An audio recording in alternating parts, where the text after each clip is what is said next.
Kamusta mga parts? Welcome back sa ating YouTube channel. And for today's video, mag-change oil tayo ng PCX 160. And yung langis na gagamitin natin itong Shell Advance Ultra Scooter Oil. Bali ito yung bago niyang packaging. And same lang din naman siya dun sa luma na may Shell Pure Plus Technology na sticker. And kung mababasa mo yung sa likod, yan nakalagay din. And nakalagay keep clean engine and less engine vibration. And bali itong motor natin is nasa 2,400 na yung odo since the last time na change oil siya. Yan. Bali dyan ako nagbabase sa tinakbo niya bago tayo mag-change oil. 2,000 to 2,500 nag-change oil na ako. And bali ngayon mga parts, mag-i-start na tayo. And bali ito palang PCX natin is may engine cover, kaya hindi pwede yung ordinary tools. And ito nga palang PCX natin is hindi ko dinidrain dito sa kanyang oil filter, kasi every other change oil ko to binubuksan. Sinasabay ko siya sa pagpalit ng gear oil. Bali last time na change oil niya, binuksan ko to ay nagpalit ako ng gear oil. Bali ngayon hindi tayo magpapalit ng gear oil, hindi ko rin bubuksan to. Bali dito lang ako sa drain plug. And ito yung tools na ginagamit ko para ma-open itong drain plug sa ilalim. Bali 12mm itong mga parts. Ayan, ganyan. Bali sa pag-open, counterclockwise para ma-open yung drain plug sa ilalim. And ito na mga parts, sasalukan natin siya ng panalok sa ilalim. And pag medyo maluwag na, pwede natin kamayin para madali lang siya ma-drain. And ito nga pala mga parts, medyo may tumatapon siya dahil sa kanyang engine cover. Tumatama minsan yung drain doon. Yan, ganyan. Bali, hintayin na natin siya matapos. Ayan, mamaya babalik tayo. Bali, tapos na tayo mag-drain mga parts. And nalinis ko na rin yung drain bolt nya kanina habang naghihintay tayo matapos ma-drain yung langis natin. And ito na yung langis niya mga parts after ng 2,400 plus kilometer. And yung langis na yan is yung 10W30 ng Honda. And ngayon naman ibabalik na natin tong drain plug. And kakamay na natin. And yung pagsikip na mga parts, clockwise naman yung ikot. And wag lang di masyadong ikitan. Ganun pa rin, 12mm pa rin gagamitin natin sa pagpapasikip.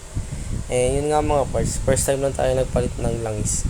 Since before talaga ang gamit ko yung 10W30 na Honda na fully synthetic.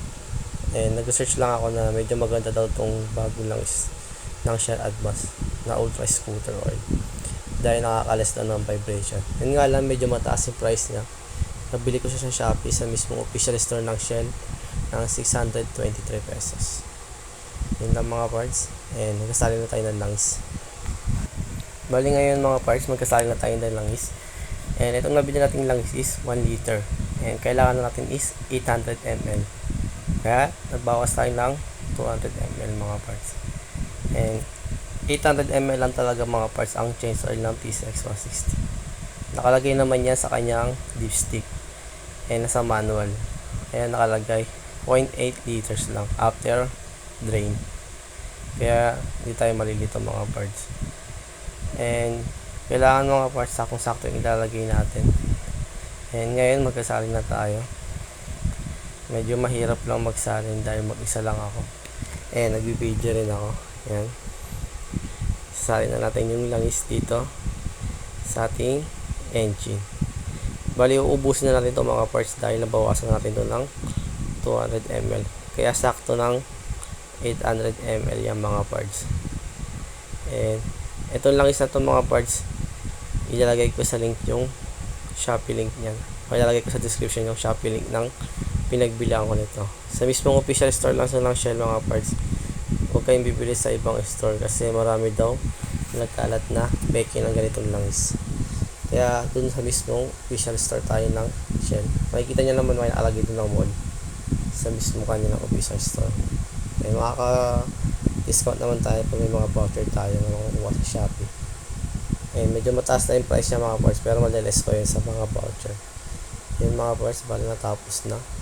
Naubos na natin ilagay yung langis mga parts. Ubusin na natin siya. kasi kailangan saktong 800 mm.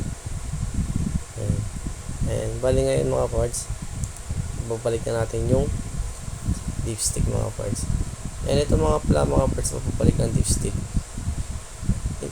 Hindi medyo iniipitan ko yung pagpupalik nito mga parts. Yung tipo na hindi siya kayang buksan ng kamay. Medyo iniipitan ko siya gamit yung plies. Yan. Para hindi siya mabuksan ng ordinary na tao o gamit ang kamay lang. Para iwas na rin sa mga masamang loob. Bali yun lang mga parts. Thank you for watching. And God bless us all.